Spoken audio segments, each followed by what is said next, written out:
event. Wow, full house, amazing work, ISAF team. My name is Jasmine Gosel. I'm the interim spokesperson and policy and research manager at the Surrey Board of Trade. And we are so pleased to welcome you all to Make It in Canada, Business and Technology Day at ISAF. What an amazing panel that you have lined up here. Some great speakers and here to educate you and tell you how you can take advantage of some of the systems in place to make sure that your film is a success here. First, I want to say how much fun was that Purple Carpet Gala last night. Amazing. Yeah, fantastic. The energy, the creativity, and the sheer talent in the room were incredible. The award winners were truly inspirational, reminding us of the powerful stories that connect communities across borders. We're beyond excited for the rest of the festival and the opportunities that it will present for not only local filmmakers, but also international filmmakers that are here in the room today as well. Surrey is a city of innovation and growth, and James will speak more to that. It offers filmmakers really everything that you need. We have the talent, we have the locations, we have the tax credits, everything available that will help to make sure that your film is a success. And at the Surrey Board of Trade, we are committed to supporting the film industry in every way possible. We advocate for policies that promote business growth and film industry growth as well, and work closely with our local partners to create opportunities for filmmakers. From navigating the business landscape to connecting with industry professionals, we're really here to help. And thank you for being part of this incredible festival, and we look forward to seeing the partnerships, collaborations, and exciting stories that emerge from today's discussions and from the future. Thank you very much. Thank you so much. All right, so quick intro to me. I guess my name is Kashif. I'm a writer, director, and executive producer at Dunya Post, so I do more the post-production side of things. On the industry, I won't be asking myself questions on the panel here, but in case you have questions about that later, happy to add that perspective. I just wanted to get a quick sense of like how many people in the room are from out of town who are here for the festival. A lot, okay. And you're mostly here for the festival, that's awesome, okay. And then how many people here are local? I guess everyone knows, okay. It's a good mix actually. And then is it like, how many people here are what you call like creatives in film, like writers, directors, producers? Okay, and then, I mean, we have a lot of Surrey Board of Trade members as well, like Board of Trade members or small business owners. You have that? Okay, so mostly in film, so small business owners, that's really cool. So I just want to make sure like everyone gets valued and then just based on that. So, introduce our wonderful panelists, sitting here very patiently. My biggest challenge of putting this panel together was what font size to use when printing this out, so that we can very tiny, cute little paper. So first up we have James Monk. James, his pronouns are he, him. He's the filming manager for the city of Surrey. Plays a crucial role in overseeing the film office, which I can attest to. With a deep passion for transforming creative ideas into reality, he is dedicated to ensuring smooth production experiences that enhance Surrey's dynamic film industry. From uncovering unique filming locations to managing seamless operations, James is committed to fostering a collaborative and thriving environment for filmmakers. He's eager to share valuable insights from his work in promoting Surrey as a premier filming destination. So thank you for being here, James. Nessa, Aref.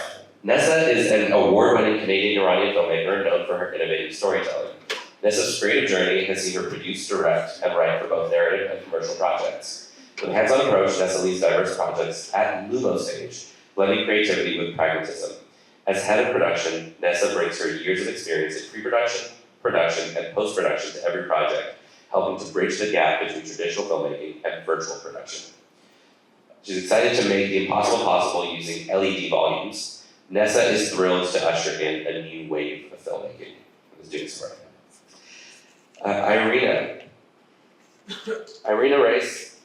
Flip-flop through my notes here. Irina Race is a seasoned senior relationship manager at RBC, specializing in film and media. With a keen focus on tax credits financing and strategies, Irina brings extensive experience and expertise to her role. Her dedication to navigating the complexities of tax credits ensures that her clients maximize their financial opportunities in the ever-evolving landscape of the entertainment industry.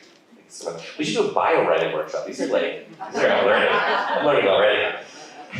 Phil Planta is a BC-based filmmaker, film instructor, film festival juror, and VFX artist. He's producer of the independent feature Beyond Redemption, which sold in over 30 countries, Netflix, and was acquired by Wellgo USA. A prolific producer of short films, he's produced Telestory Hive's award-winning shorts Akashi and Gongju, Crazy Eights finalist Gemini, which I edited, and Parabola, and the Harold Greenberg. Oh, Harold Greenberg, that's cute. I remember that. And the Harold Greenberg shorts In Loving Memory and Duermente Nino. He was selected to be part of the advisory committee for the Canada Media Fund's Trends Report 2023. And last but not least, Bim Narine. Over the course of 18 years as casting director, Bim Narine has cast thousands of actors on hundreds of productions and has gained a unique insight into the film industry that few people get to see. His experience has led him to be one of the leaders of the Canadian casting community and develop a casting process that is efficient, effective, and streamlined in order to provide the best and, most importantly, the right actors for every project. His knowledge, experience, and talents have allowed him and his company to cast an eclectic range of films, television, movies, and series that have been enjoyed by audiences all over the world. Thank you for being here, Bill. That's just the intro to these people. All right. So I wanted to start with some of your kind of individual areas of expertise before getting into some group conversation. James, we'll start here. So I might be a little bit biased because I was born and raised in Surrey, so I maybe this is just like that perspective of filming in Surrey, but I filmed in a lot of places, Vancouver, Toronto, LA. Like I personally feel like I've had the best experiences with the Surrey Film Office, and I don't think it's just a bias, but it might be. So I wanted to talk to you a little bit about like what you do, and then how people from out of town can maximize their use of local locations, especially a lot of folks who are here for the festival. They might just be seeing, this venue and the other festival venue, and I don't know how much people are getting to see the city and how much it has to offer. So I want to talk a little bit about that, and also get a chance to show your slides too. Okay. Thank you, everyone. James Monk. So I'm here today to talk about the Surrey Film Office. It's myself and Pam that run the film office. Okay. I started this position in 2016, and the filming in Surrey, the growth that we've seen has been extraordinary. We have grown by over 600% in just that small time frame. We have changed so much of our processes internally at Surrey City Hall to support filmmakers like yourself to get the necessary permits for you to do what you want to do, whether it's closing down a road, filming at a nice arena, filming on the tennis court, filming at Surrey City Hall like yesterday. In fact, the day before yesterday's event, we had a movie just shot at Surrey City Hall. So we get a tremendous amount of filming. On average, we average about 350 to 400 days of filming in our municipality alone. So we have the extraordinary opportunity to work with productions of small to large scale productions. And as you can see, we threw up some numbers up there for you. This is just data from year to date for 2024. And of course, we've still got a few more months for 2024 in the year. So far we've had 344 days of filming, we've issued 226 permits, and we've worked closely with 96 production companies so far. Just this year. Just this year, yeah. So, we often get the question, well, what do we do? How are we here to help you to get what you need? So, typically what happens is we get approached by a locations department, typically scouts, and they have a script and they are trying to narrow down some locations, and we're here to try to support them in finding those locations. So we get probably a couple thousand phone calls, emails a year looking for very specific locations. We're looking for rolling hills, the grass has to be dead, and we need power lines above it. So, and then we'll take that information, we'll work with and collaborate with the various departments that we work with every day to find those locations, and we enjoy that. So that's a big part of our job. And so through that process, early on we realized that we needed a digital library. So we have now a library of 4,000 photos, and it's continuously building on that. So we, put together what we call location packages. We'll shoot it out to the team for consideration. At that point, we'll then have usually a director scout, an in-person meeting. they'll show us their proposal, describe their proposal, and then Pam and I will usually engage different departments. And at that point, hopefully they've selected it. We'll then schedule a tech survey, and that's usually 20, 30, 40, 50, 60 people that will come out from all the department heads, and then they'll tell us exactly what they need to do. Okay, they need to paint this room pink, and they want to drill into those concrete columns, and then they want to temporarily remove some of the carpeting and put new carpet in. So we'll try to facilitate all of that very quickly. Usually happens within a week, and then we have to transform that space back afterwards. And then we'll collect all the necessary paperwork. So Pam and I will, whether it's a road closure, a hydrant permit, working with the police, the fire department, engineering, because you want to have a red light instead of a green light. We will take that information, we work and meet with those various departments to make sure that that happens for you. And then we issue you a permit, and I often joke, a big red bow around it, because we've done all the heavy lifting, and here you go, everyone have fun. And then we also work with them, with productions closely around notifying the affected businesses and residents that are in the immediate area, and that's it. That's a quick summary. Just a personal question, actually, do you need if you're filming like a private home, on private property, do you still need a film permit? Yeah, typically yes. The reason is because oftentimes they're also needing some municipal services as well. So that's most of the time parking is the one. You want to reserve parking for your central work trucks. We try, and then oftentimes they're looking for parking lots for their crew vehicles and and then shuttling people in. So there's usually quite a bit still involved, even though it's on private property. Yeah. We just had filming at this hotel just the other week, for example. Even though they were filming here, they used a tremendous amount of parking around the area, so we had to notify all the residents behind because they had lighting onto the hotel until Right. 2 o'clock in the morning, for example. So yeah, we're involved in that. Right on, that's awesome. And a little tip for everyone, shooting in South Asian neighborhood, people are chill. Okay. That's just personal experience. You can pass the mic down. Nessa is, I mean, everybody here is cool, but Nessa's super cool. For a lot of personal reasons, but also because Nessa is head of production at Lumostage, which I briefly mentioned, it's a virtual production facility. How many people here know what virtual production is? If I just say that term, all of you for sure. Okay, so a lot of, I've seen a few people here have shot on virtual production stages as well, and have some stories. But just as a little overview, actually, for those who aren't familiar or maybe just want to get familiar with Lumostage specifically, could you tell us a little bit about like what it is, and I can show you the ones. Okay, yeah. Do you want to start by showing the reel maybe? And Sure. then I can better explain. Sure. So here's a little fun little look at Lumostage. If I didn't delete the video. Here it is, yeah.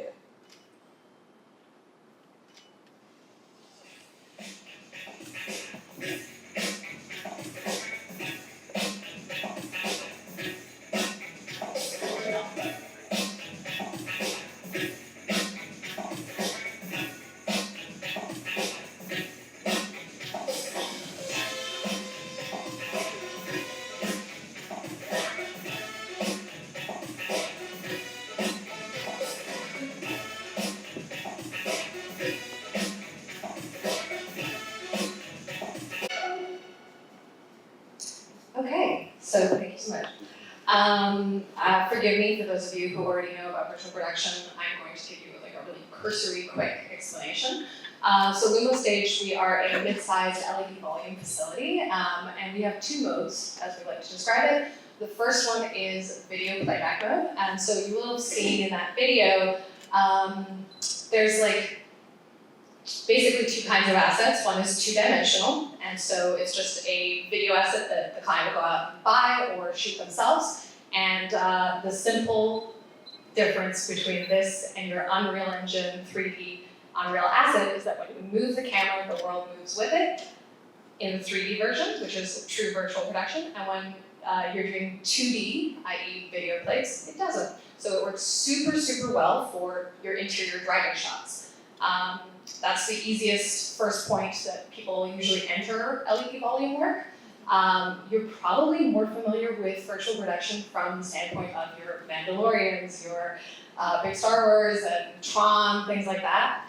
Lumostage, we're mid-sized volume, so we call those other stages mega stages. They're super cool, we're very friendly with them, but we are a little bit more accessible if you are more mid-sized budget, even low budget. I work with indie films, I work with series, whether you're shooting 1 day or 3 weeks or 75% of your film or almost all of your film, I'm an accessible person to speak to about that. And what that looks like totally varies project to project. And did I answer your question? Yeah, Okay. basically what it is. Okay. Yeah, we'll get it. We have a little model here. That's kind of what our stage looks like. I find that filmmakers, the best way for you to learn about our facility is come talk to me, come schedule a tour with your project. But this is our stage. It's a 180 curve. We have an LED mobile ceiling that comes up and down, and we have a mobile wall. And yeah, we have a variety of different projects. So whether you're shooting an interior car, or you're shooting, space station, or you're shooting 1970s Vegas, we can bring you those locations that you might have a harder time finding here in Surrey and Vancouver. If you especially are motivated to come shoot here because our tax credits are great, our crews are amazing, but you cannot find this one location because the geography does not fit. That's where we can help you. Or just the time, like the time period stopped existing. These are the things that a volume can be used for, but sort of your imagination's the limit. Do you want me to go over those 2 slides now, or should we? Yeah, we can come We can back come back, around yeah, to them. super. Yeah, Okay. let's do that. Okay, cool. Hello, Irina. So Irina, as a manager at RBC, is probably the most popular person at any film festival. Where people are like, I heard money is what your job is. But to get more specific, I wanted to get a sense from you of a little bit of what your team at RBC does, and kind of what when you see a project. There's so many different factors that go into an actual decision. Obviously, right? It's like it's a bank, so there's like 1,000 different things. But when you see a project, when you see a package come together, what some of those like leading indicators are for you that kind of indicate that like, okay, this project's on the right track, and it feels like it's going to be one that we get involved in. Excellent, thank you so much, and I'm super grateful to be here with all of you. To start, I am a relationship manager with Royal Bank. My focus is media and entertainment companies, so I cover film, visual effects, animation, video gaming, esports, and YouTubers. So today I'm going to mainly focus on film because I assume all of you are here to learn more about film financing. So what we do is we are a team of 3 people, and we cover BC and Alberta. We provide banking solutions as well as financing solutions for film, mainly tax credits, but then we also do finance broadcasting and license agreements for some of the bigger broadcasters. So yeah, that's our main focus, and we work with companies we work with emerging producers as well. About 2 years ago, Royal Bank Media and Entertainment team introduced BIPOC Emerging Producer Program, which allows emerging producers to have access to financing a lot more in easier way and with a lot more guidance. We're super proud of this program because as of today, one of my very, very first emerging BIPOC producer was featured on TIFF. So, and then she's going to be on Vancouver International Film Festival as well. So it's a really good program. Any of you that would like to know a little bit more, please come and talk to me after or email me. You guys have my email, please feel free to share. So yeah, that's what we do. We work with emerging producers, but then also with seasoned and more experienced producers. And to answer the question, what kind of stands out when people come asking the bank to finance their project.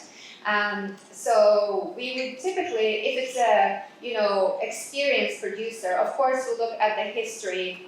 Okay, have they ever done financing with a bank? Because it's a lot more cumbersome to get financing in place. But we are here to guide you. We're here to explain how things work, and we're here to to assist you and provide some workable solutions. So yes, we look at the experience, and some specific items would be, okay, have they ever financed their shows in the past? Have they filed for tax credits? How much, what was the anticipated amount of tax credits? How much they received? Do they have good history with the bank? Do they have other financials in order? Do they provide reporting, financial reporting on a timely manner? Because those things do matter to our risk. So when we support you, we wanna make sure that you have all those things in order. With emerging producers, it's a little bit different because obviously when you're coming to the bank, you probably wouldn't have any history of financing through the bank, and we would typically look at the project. Okay, it makes sense. Maybe emerging producer already has a license agreement, even in draft kind of version. So we would start the conversation at that point. I think it's better to start those conversations earlier than when it's too late. And we want to make sure that emerging producer is positioned for success. So we would suggest to work with an accountant who has exposure to media and entertainment industry already, who knows how to calculate tax credits and see what is the anticipated amount. We want to make sure that emerging producer is working with a legal counsel who does have experience in media and entertainment.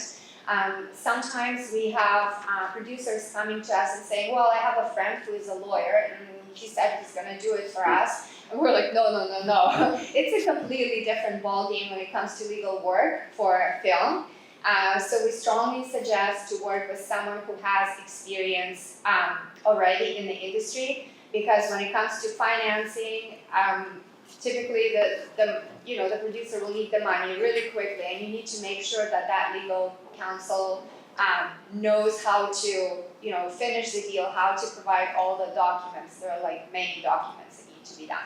So and also we look in emerging producers, we look for things like, okay, even if they're not set up with with people that are well versed in the industry, okay, maybe they're open-minded and they're seeking guidance from us. So yeah, we like that, Right. Definitely. We were good collaborators, essentially, yeah. Partnership. And you work with international filmmakers as well?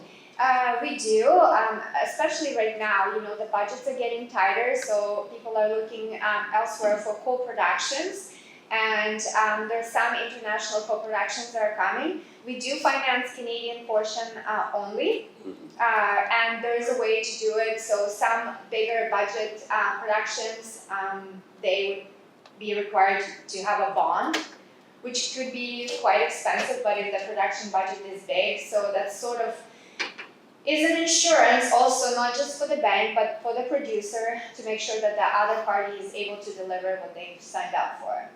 Right on. So, Very cool. thank you.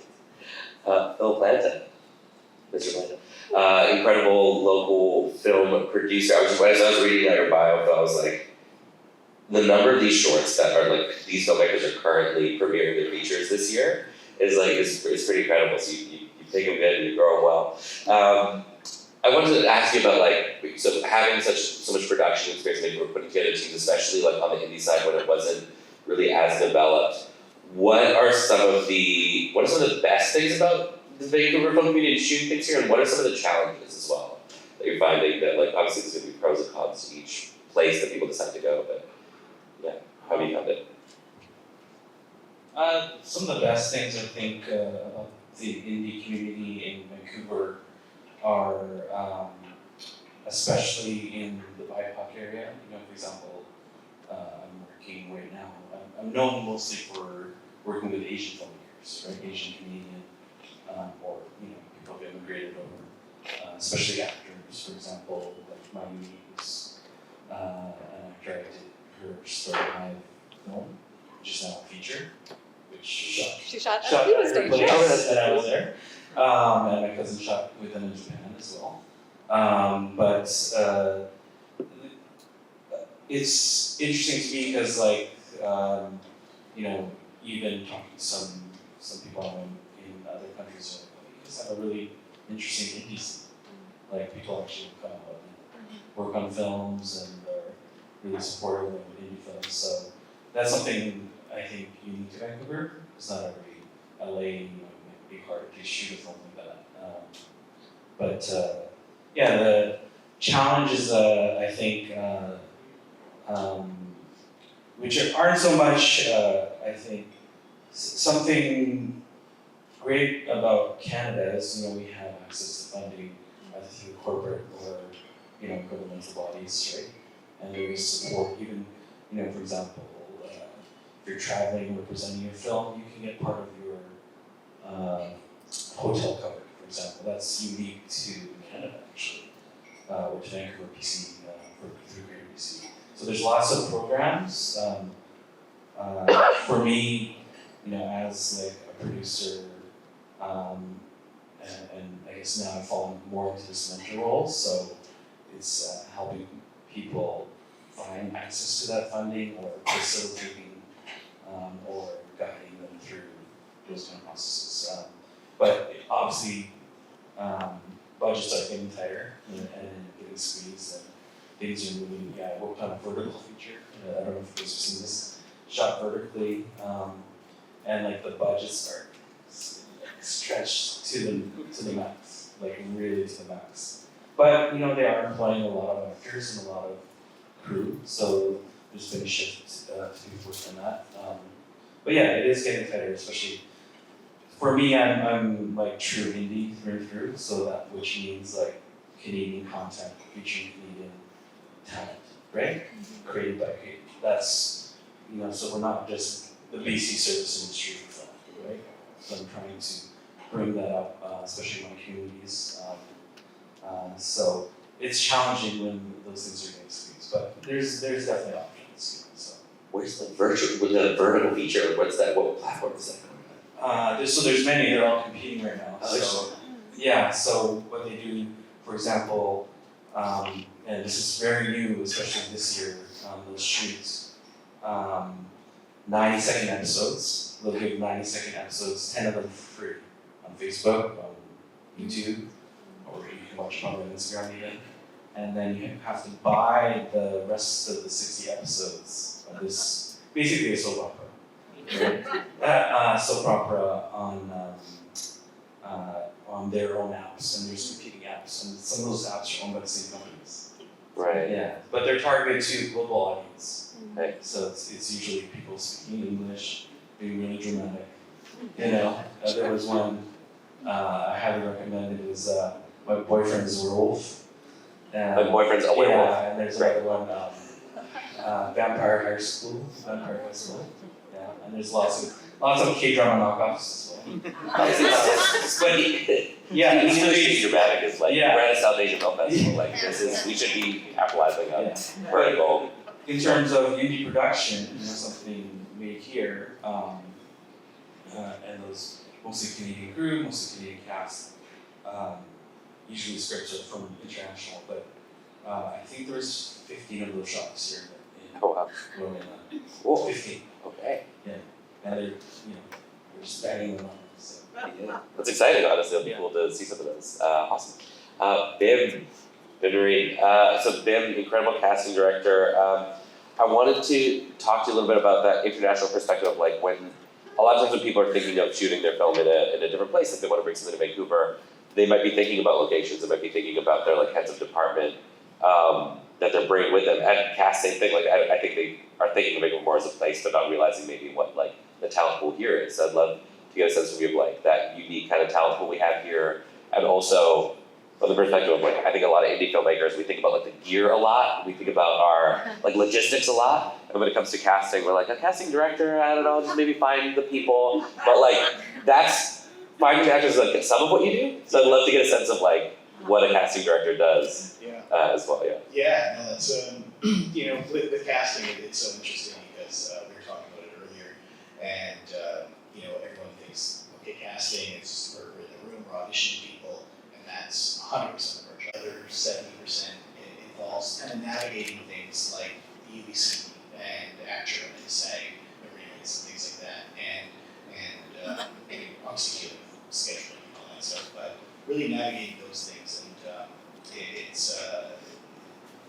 changes so much. These agreements, obviously, the SAG went on strike, and that whole agreement's now changed, and UBCP is about to renegotiate theirs. So yeah, working, part of my job is to help filmmakers and producers navigate those agreements, because there's so much that's involved when you have to have these actors work within the confines and then work within your budgets and things like that. And a lot of times people don't really understand what that means. They think, okay, I can just pay an actor this much and they'll just come and do it. It's like, oh no. There's a lot of other steps that need to that go along with that. And like I said, when you're working under the confines of the UBCP, when you're shooting here, there's a lot of things that you have to consider that you don't even think about. Not just in terms of budget, but in terms of working hours, conditions, things like that. Other things that you need now. A big thing, obviously, is needing intimacy coordinators to make everything very safe for all actors involved. So just all those things that you have to consider is what casting does now, more so than just watching. But don't get me wrong, still love auditioning the actors and being in the room with the actors and doing that. But yeah, that's pretty much casting right now. Who's the best actor making the movie? There's actors here right now, so I'll take that shot. Are they on the list? That's awesome. So much incredible information from the folks on stage. A lot of times when I'm attending a panel like this, I'm like, taking it in and taking it in and going, oh my god, there's so many things to think about, and okay, I gotta consider that, and when I go on the tech scout, and then also, how many feet wide is the virtual production station, what's a bank, and like, it can feel overwhelming, but what's really cool is the idea that like, these people are all here to help, right? Like, if you're, especially on the independent side, like, you're already, even writing and directing is a lot, or writing, directing, and probably getting involved in the producing on an indie side, and a lot of times it feels like I'm supposed to be like independent filmmakers, everything's gotta be me, but like, that there's so many incredible people that are here to like be experts in that area and be that way to navigate that part of the business and of getting a film done. And so I wanted to ask everyone and whoever wants to jump in, what stage do you like to get involved in, or for people to come to you? Sometimes you want to have a conversation before getting involved too, because there's like often too late, which is like, hey, we're shooting next week, or sometimes Nessa, someone's coming to you on Friday, because they have a grant application on Monday, and they're trying to figure out how virtual production gets budgeted like 24 hours out, and sometimes that happens. But obviously very early, like, yeah, I had an idea for a movie yesterday, what's the bond situation? Like, that's too early. So when do you like to get involved or start having those conversations, and how do you like to develop? We discovered another microphone as well, so everybody sure. I was like, yeah. I'll go first. As early as possible is our general, not when you had the idea and you haven't written the script. Please come to me with the finished script. Yeah, even at the budgeting stage, that's actually a really good time to talk to us, because we can help you find efficiencies. There might be this fear of, I need to know everything about virtual production so that I can budget, but don't do that. Let me help you do that. And you'd be surprised. There are a lot of things that you may not know that you can do in a volume, or that you are over budgeting for. And I can find, honestly, more affordable options for you based on what you plan to do. So as early as possible. For us, as a financing partner, we would like for the producers to come to us when you are already talking to a broadcaster and you probably have a draft agreement. That's given that you already have established accounting partner and legal partner. So come to us when you're talking to a broadcaster and have kind of a rough idea on the budget.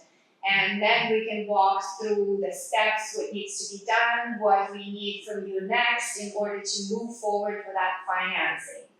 And I would also like to mention when it's too late to come to the bank, because this happens more often than we think.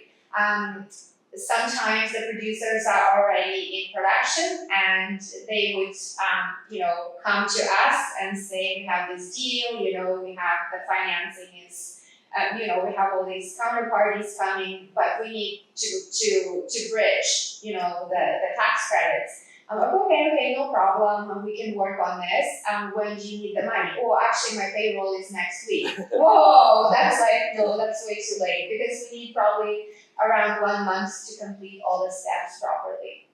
Yeah. Good to know. Yeah, with, in regards to casting, early as possible again. It's one of those things where a lot of times people have great ideas in terms of the actor that they want to star in their feature or whatever, and that process does take time if they want to get that actor. So there's obviously negotiation that comes with that. Obviously, you might have an idea for somebody that you want, but it's not in the budget, so then you gotta go to someone like Irina, make sure you get some more money, figure those things out, and then being able to, again, negotiate those deals, all the things that come with that, because of people's schedules and whatnot.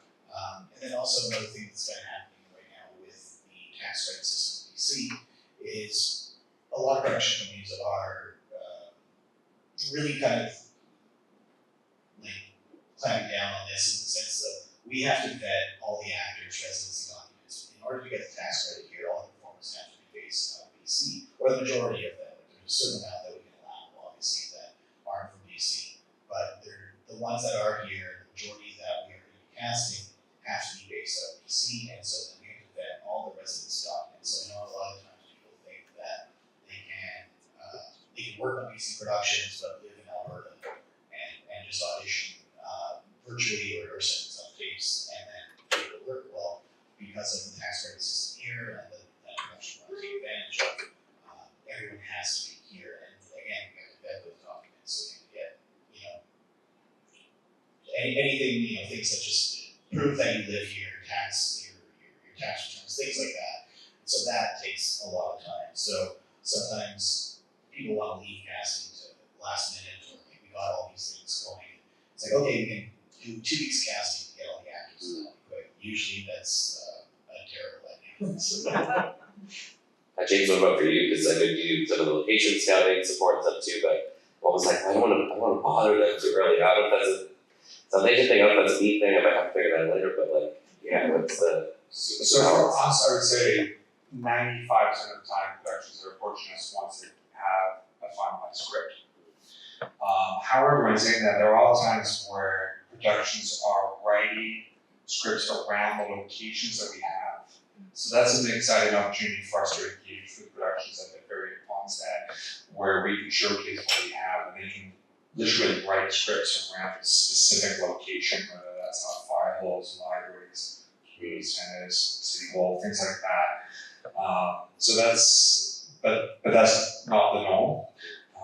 We also deal with productions that have scripts that are fluid, where we've got a family skating and we've picked a skating rink, we booked the time in, and then the script has changed, and now they're looking. The families now need to go into the swimming pool, so we have to quickly pivot and now find them some available water time for that. So, yeah. And then that happens pretty late, I guess. Sometimes we have to quickly pivot, but that's what we're here for.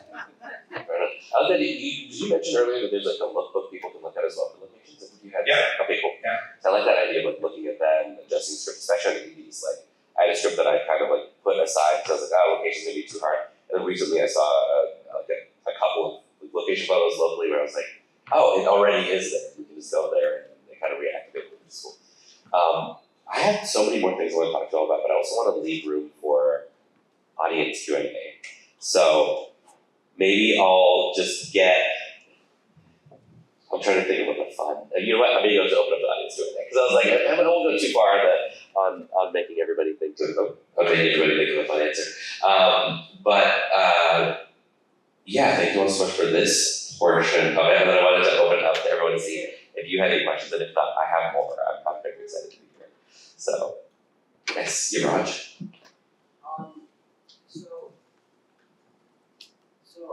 Let's say if you've written a feature film, how is the best way to get that script out to producers and possibly make waves with just a script? Like,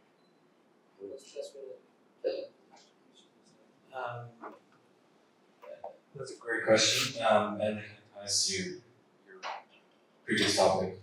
So, what I would recommend, especially if you're a new writer or new director, new creator of some sort, and I'm sure Nessa can relate, but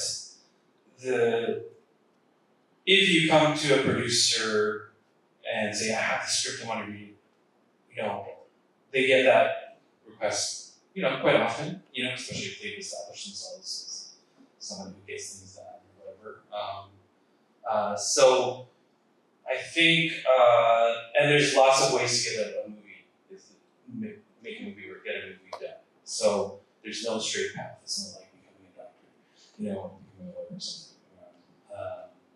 But the main thing I would focus actually more than your script is great to have the script in hand, is developing a pitch deck. Everyone know what a pitch deck is?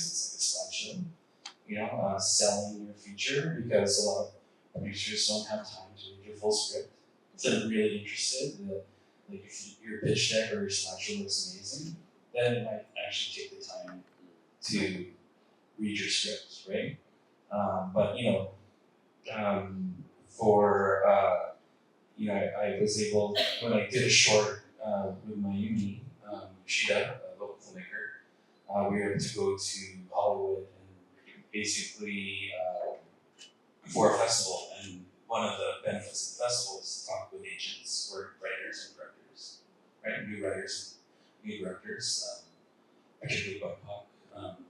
And one of the advice these agents, it was a CAA agency, they're like, so they have stacks of scripts that they receive, right?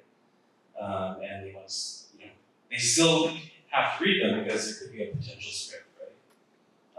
But just filtering through what's good and what's not, it's really hard. There's a local production company, I think it's Aref, reality social club.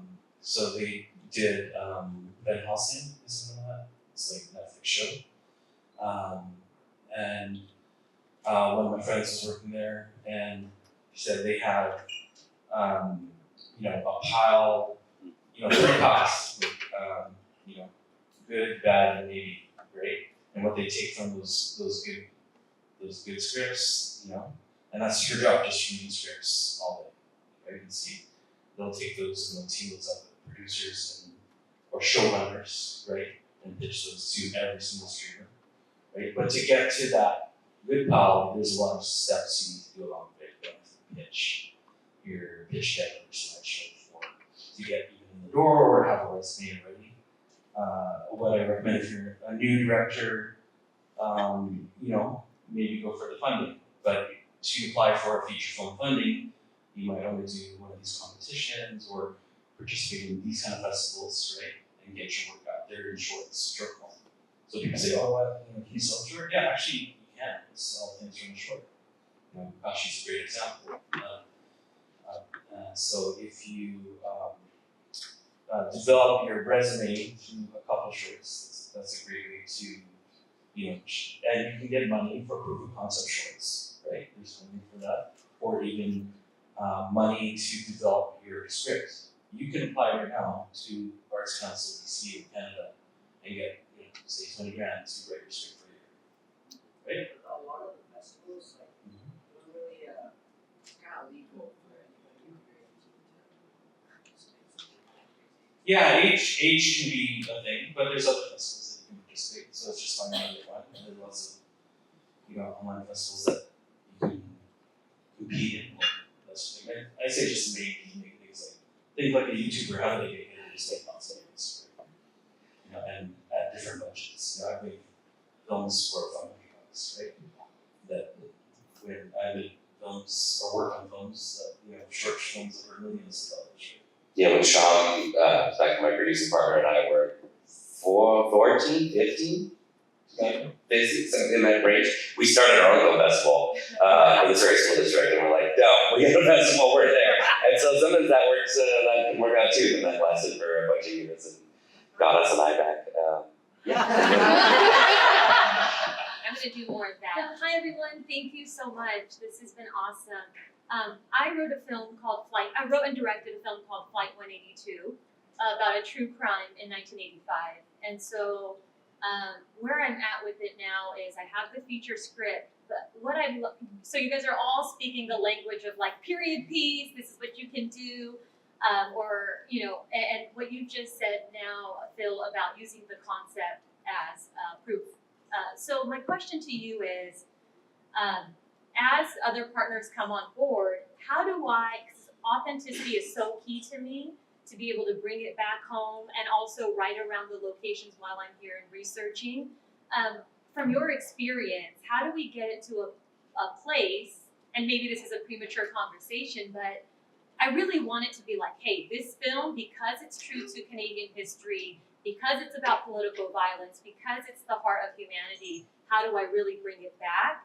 And I just kind of want to know from your experience, how do you do that?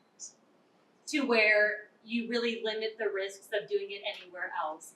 As financiers are like, no, let's do it here because Atlanta is better for this, or let's do it at, so have you, I'm just kind of curious if that makes sense. So the question for those who didn't hear it, just to some of it was like kind of about how to ensure authenticity of a project and finding those partners. When it's so integral to Yeah, the story. especially when it's an integral part of the story.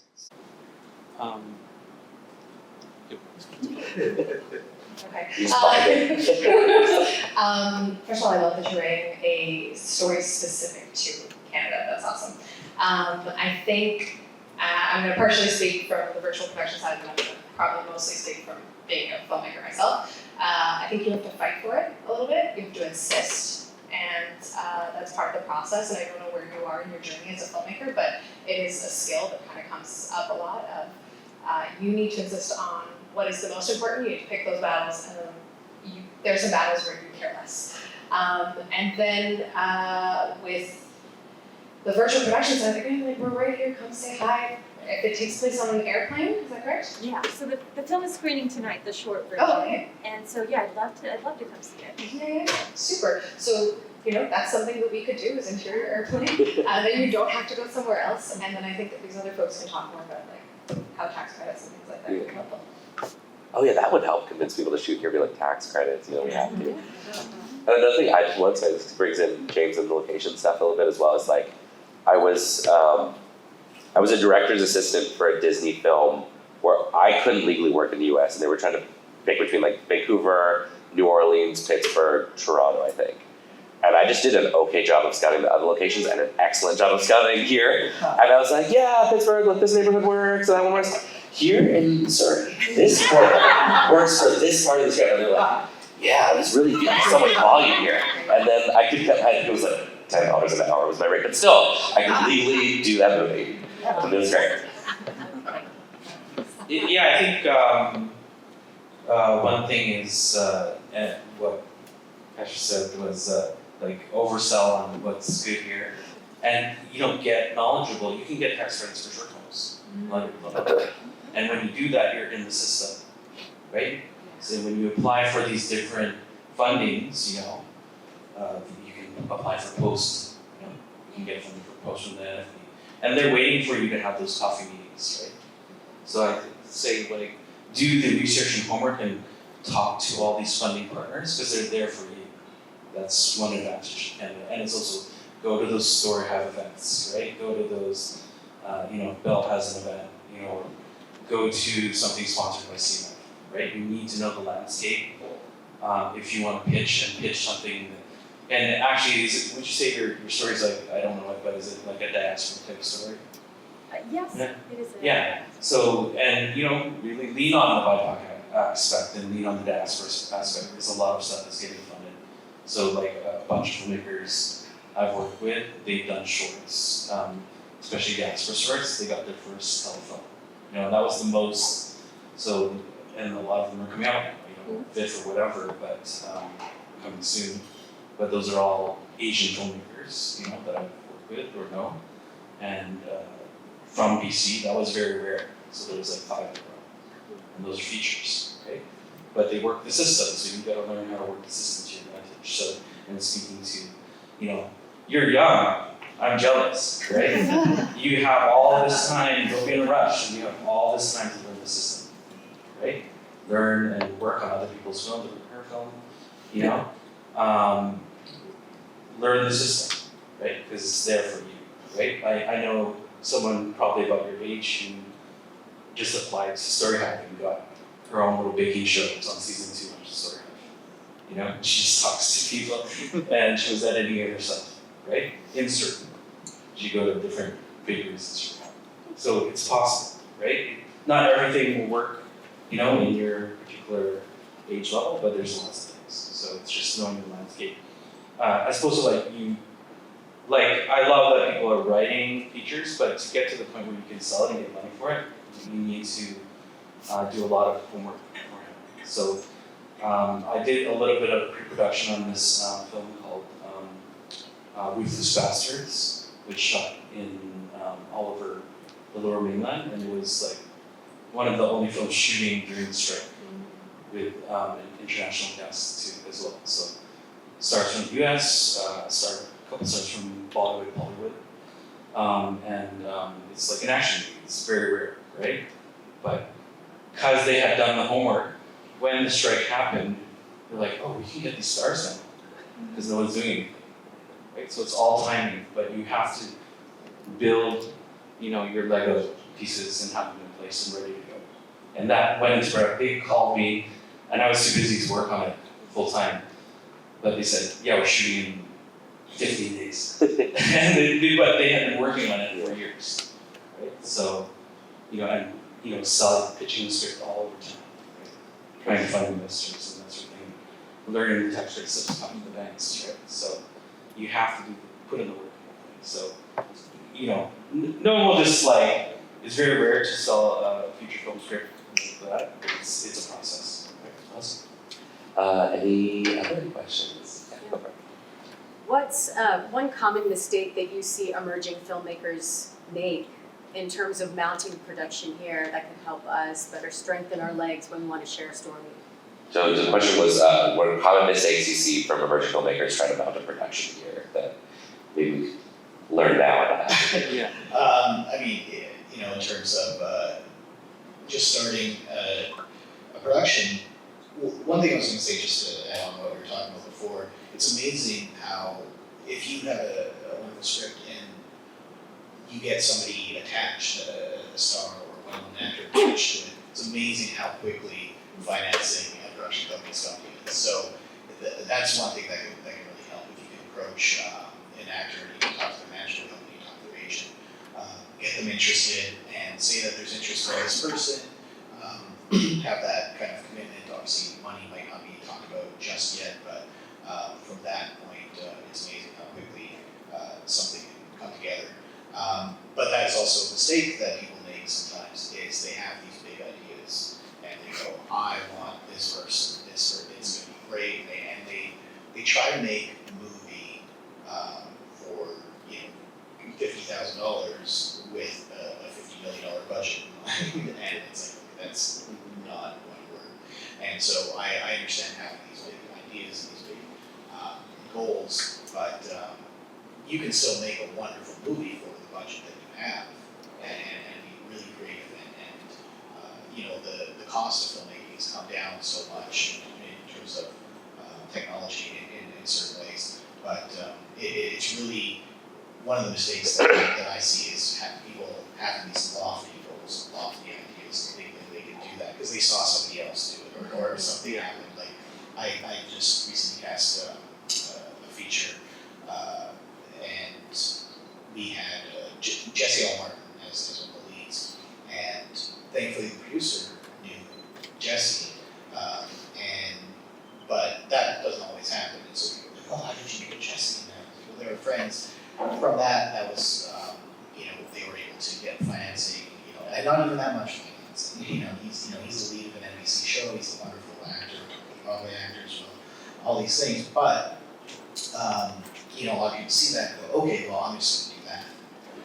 And then they start from there, and then things start to fall apart, and then they get dissuaded.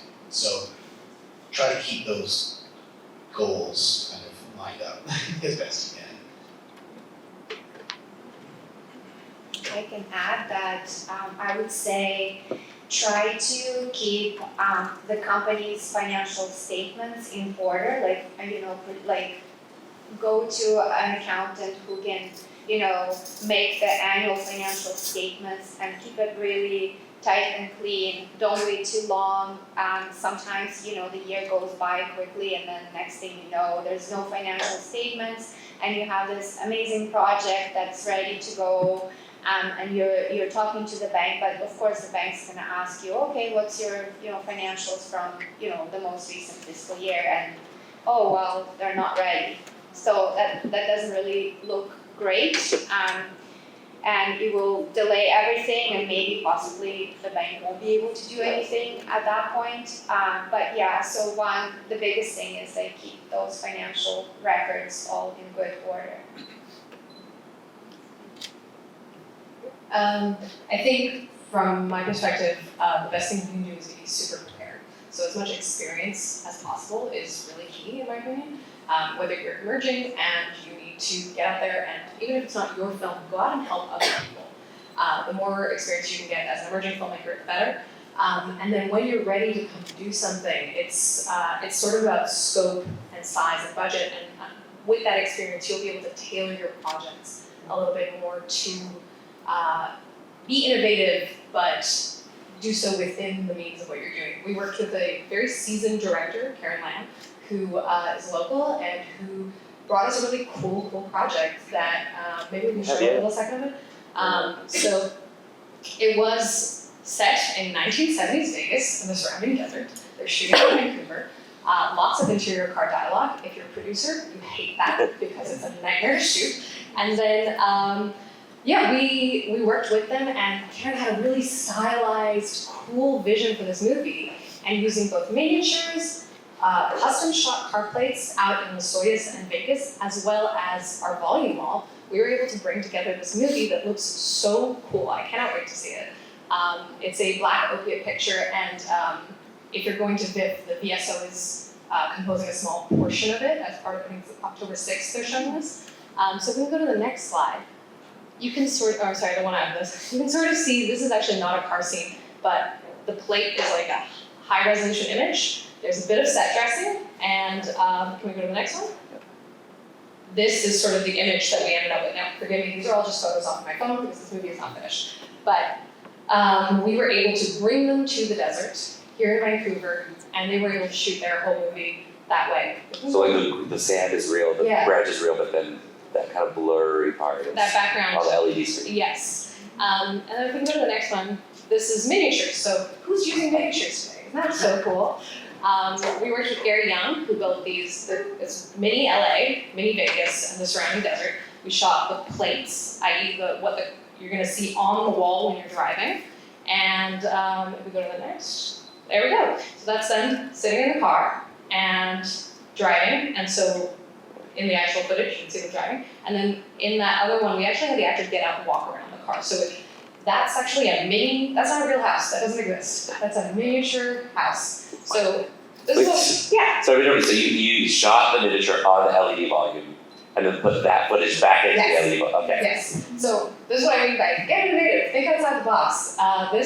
I can't wait to see this movie. I'm so excited about it. Cool.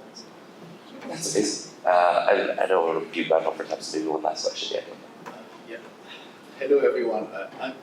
I like the topic of from the panel, this and tech from, but I mostly like to make it in Canada. Thank you, that's my idea. Yeah. So make it in Canada is the hardest part of the business. I mean, it's all about money, to be honest. And I was expecting to see someone from funding bodies from Canada, because if you are successful in getting their approval on your Canadian projects, you can do everything. You can go to every single part of those nice people sitting there and talk to them. If you don't have money, if you don't get their approval, it's nothing. Yeah. I mean, regardless of your talent, your experience, your level of the expertise or whatever you are doing. So, my question, or let's say my comment, or what I'm eager to hear about that is that how we are adjusting fastly and rapidly changing Canadian society in connection with the funding body of the business, because that's the MacGuffin of the whole thing. Anyone in I think for at least like public funding, it's changed a lot. It's been a big, especially if you are, a person of color, or have an interesting diaspora stories that like really have grown so much.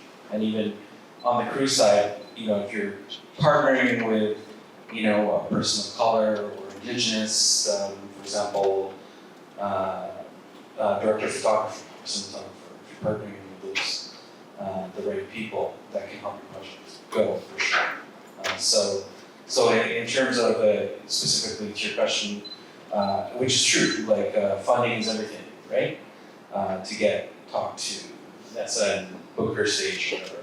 But having those, if you do the work and talk to her in advance, and you have that in your budget, pre-planned, and your finances, and the movie, I did a little bit of pre-production on, they had all those things worked out, like how much the volume was gonna cost.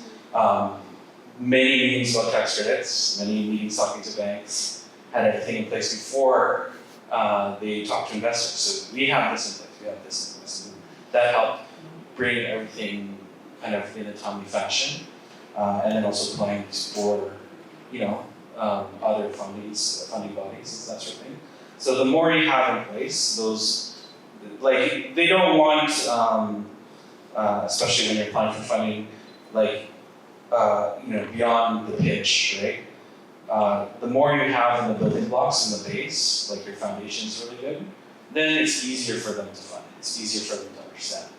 And part of that, it could be selling a good producer on your project, right? That has done that kind of work before, or is really passionate about your project. For example, one of the things is, maybe you should go to more festivals like this, or a bigger one. That's a good investment to meet some stars or meet some agents that might believe in the project, right?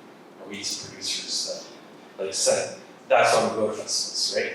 To meet other people in the industry. Like if you, for example, are doing a horror film, why you try to target your film for genre festivals, right?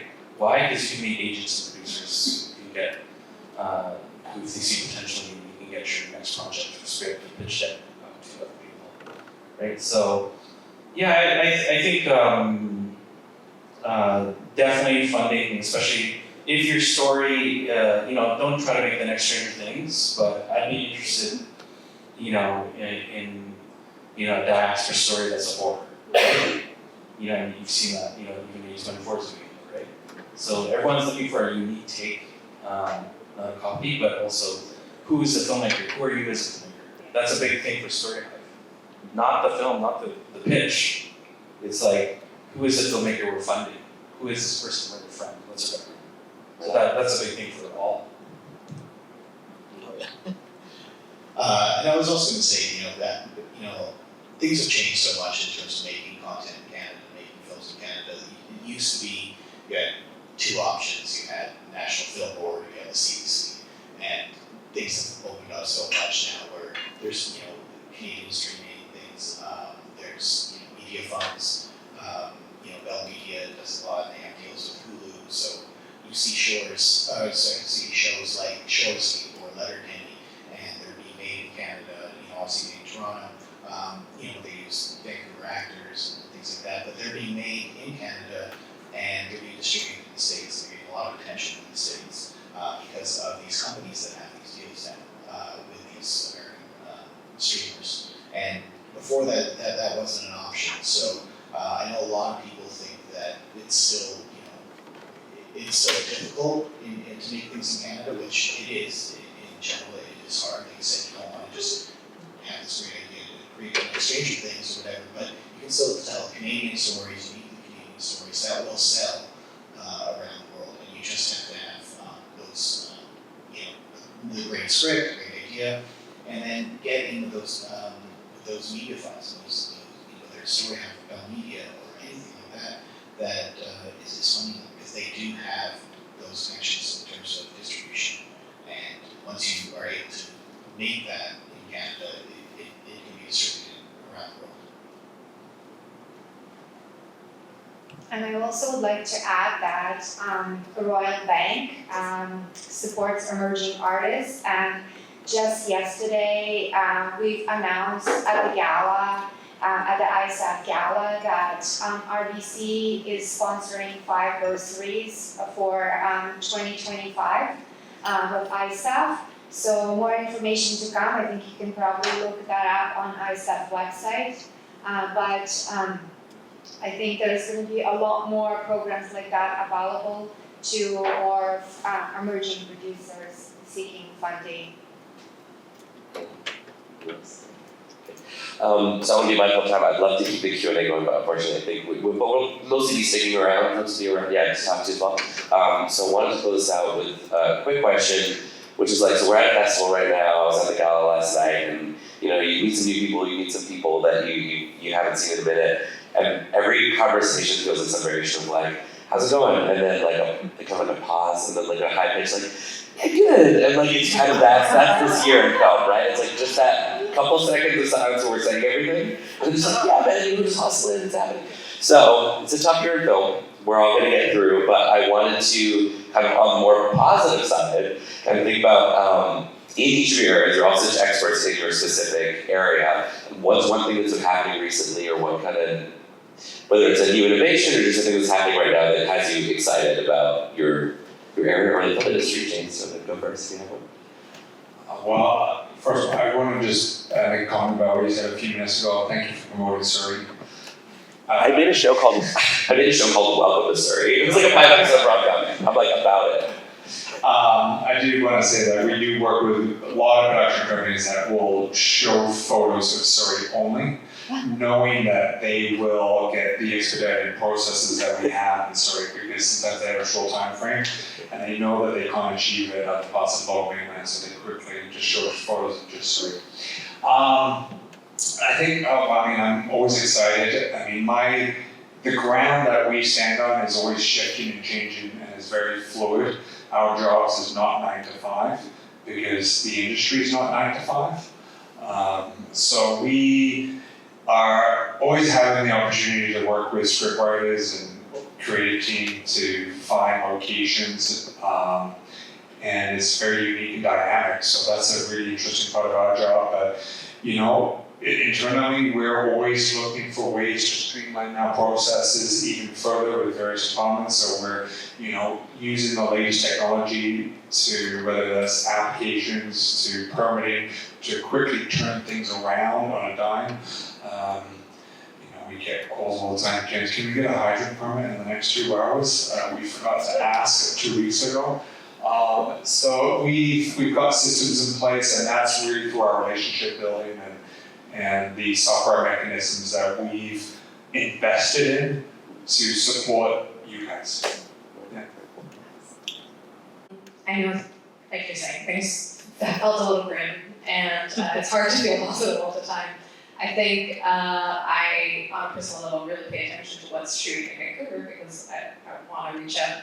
You're my potential clients, but I think I noticed a trend that even a couple of years ago, there was one show that was written in Vancouver, and this year there's 3, which is very exciting. 300% increase. Yeah, hey. All about how you spin it. But to me, it's that slow moving. I would love to see more, but that growth of Canadian-made, BC-based creative leads, that's really inspiring. So whether it's something like Karen's film or it's something like Allegiance, which is shooting, so very cool, great show. I'm excited about this little change that's happening. I really want to see more of it. Yeah. I agree with you because I've noticed there's a shift in the industry.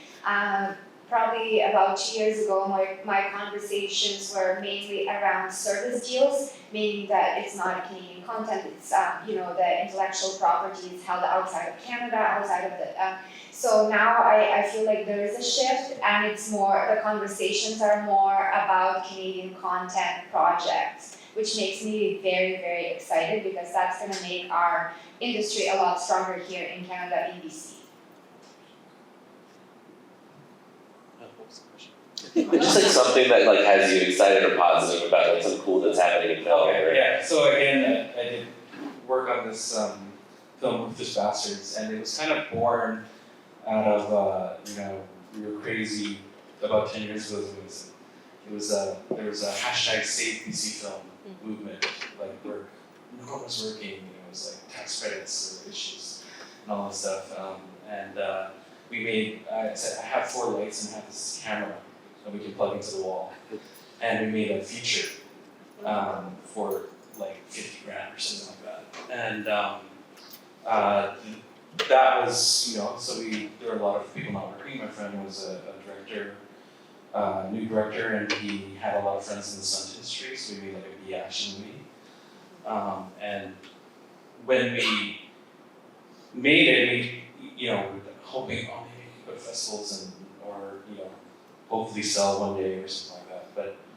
But what we noticed is like as you're making like Canadian content or something here, like people just keep jumping on and coming to help, right? Because there's not much of it, right? It's usually like, I'm gonna work on an episode of there or something, right? But people are really interested because they also want to see, how did you do this, and how are you making this, or I want to make these connections, I want to know these people, right? And that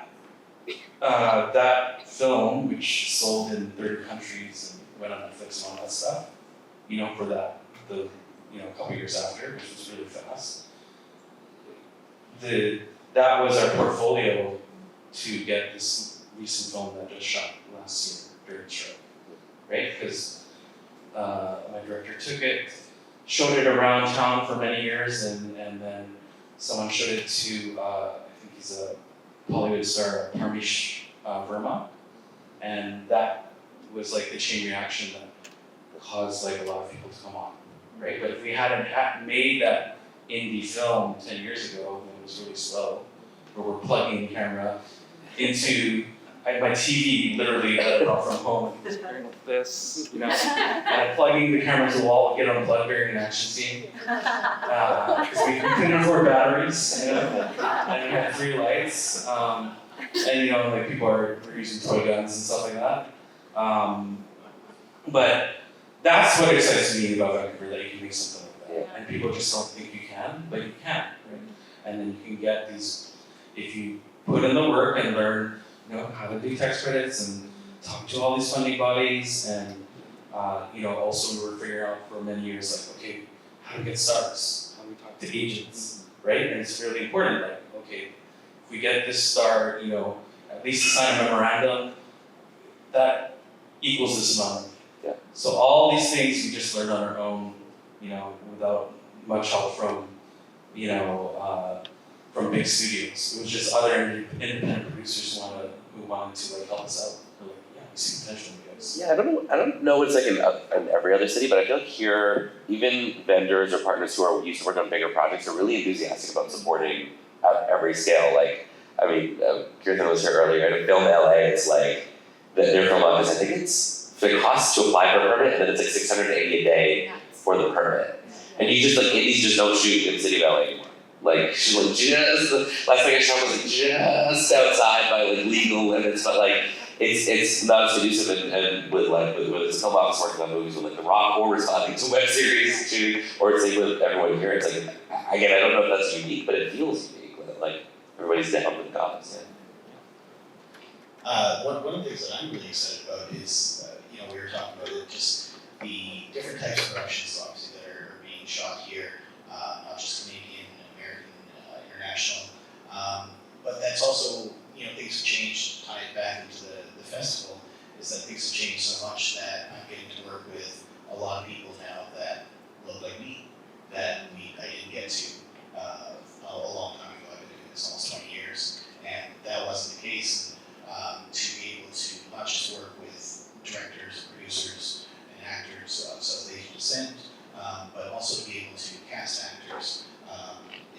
authentic way, in an authentic role.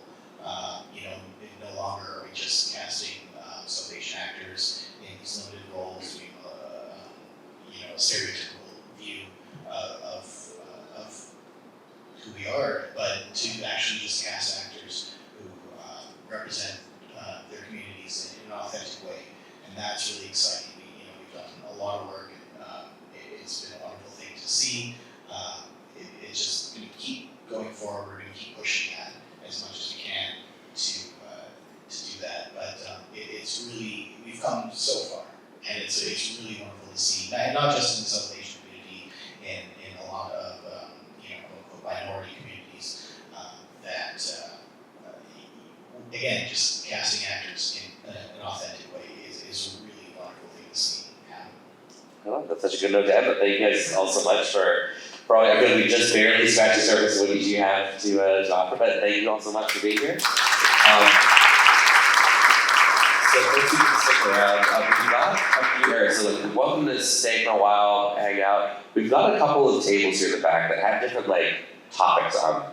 And so if you want to talk about a specific thing, that might be an opportunity to gather around a specific topic, meet some people you don't know yet. Also at 12, there's cool stuff happening. ISAF is just kicking off at 12 o'clock, so all the screenings are happening at the Landmark Guildford just near here. There's a short film program by SAFA at the Landmark Guildford. They've got some really great films. I've seen a couple of them, and they're all amazing. And then at 3 p.m. there's the actors panel with Iman Balani, Ms. Marvel, Surrey Sharma, and Parvez Chino, Visa Serena, and some really great other folks that my font is too small to read. But it's all happening Landmark Guildford, but feel free to stick around and thank you all for being here.